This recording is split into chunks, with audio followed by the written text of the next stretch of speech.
The state of Missouri is dealing with an extreme shortage of mental health care professionals. This is causing long waiting lists at local mental health care organizations, and it's interfering with people's ability to get help. Our own Morgan Doyle shows us the numbers and tells us how this shortage is impacting Northwest Missouri. By the time that I turned 18, I had already gone through 4 different therapists. Jordan Jackson is a sophomore at Northwest Missouri State University. She grew up in the small town of Odessa, Missouri, and was diagnosed with anxiety and depression at the age of 13. I was put on an anti-anxiety, and to do that, I had to go to a psychiatrist who was about 40 minutes away from where I lived, and only had appointments available every 6 months. Jackson isn't the only one who's experienced firsthand the struggle to find mental health care. Every rural county in the state of Missouri has a shortage of mental health care professionals. In fact, every county in the state is in a complete shortage except for 2 in the St. Louis area that are in a partial shortage. In the Northwest region, all of our counties are listed as in a shortage. According to data from the Department of Mental Health, almost 2,000 individuals received treatment for mental illness in Buchanan County in fiscal year 21. Data from the Kaiser Family Foundation shows the current amount of mental health professionals in the state only meets 12% of the statewide need. 160 more practitioners are needed. It is impacting our ability to provide services to those who need it most. I'm Natasha, and I struggle with anxiety and people pleasing. Natasha Johnson is a local resident who realized in 2020 she was dealing with depression. She called providers covered by her insurance, but never heard back. I left a couple of messages with people that were in our network, and with no callback. Around the same time, a mental health support group was started at Johnson's church. She says if not for that group, she wouldn't have pursued any help. I probably would have just stayed the way I was.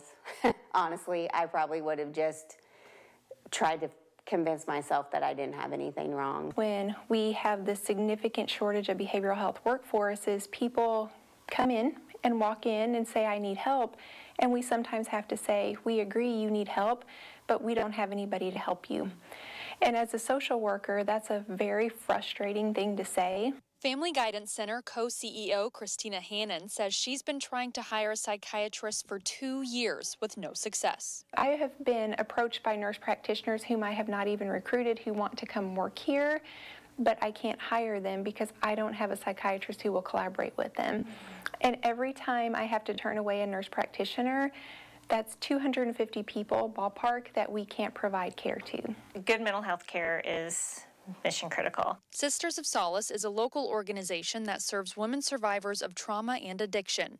Executive Director Stacy Kern says many of their applicants come in reporting mental health issues, but recently it's been harder to get appointments. Sometimes we're looking at appointments that are scheduled out 3 and 4 months, and that's really hard for someone who's run out of their medication. Hannon says it's reasons like these that are the underlying premise for Family Guidance Center's new behavioral health urgent care in St. Joseph. When people need mental health care, they need it right now. In response to the worker shortage, some programs across the state offer tuition reimbursement. Certain agencies, including Family Guidance Center, have programs allowing people to enter the workforce with an associate's degree instead of a bachelor's. Back at Northwest, Jackson is now a psychology major. After her struggles to find good mental health care growing up, she now hopes to lend a helping hand to others who are struggling. I do want to pick somewhere and be able to stay there and be that person, even if it means sacrificing a bigger salary. Out of 174 certified state providers, 9 behavioral health organizations are located in the Northwest Missouri region. If you're in need of mental health care, Family Guidance Center recommends contacting their office, calling the new 988 crisis line, or talking to your primary care provider. Morgan Doyle, News Press Now.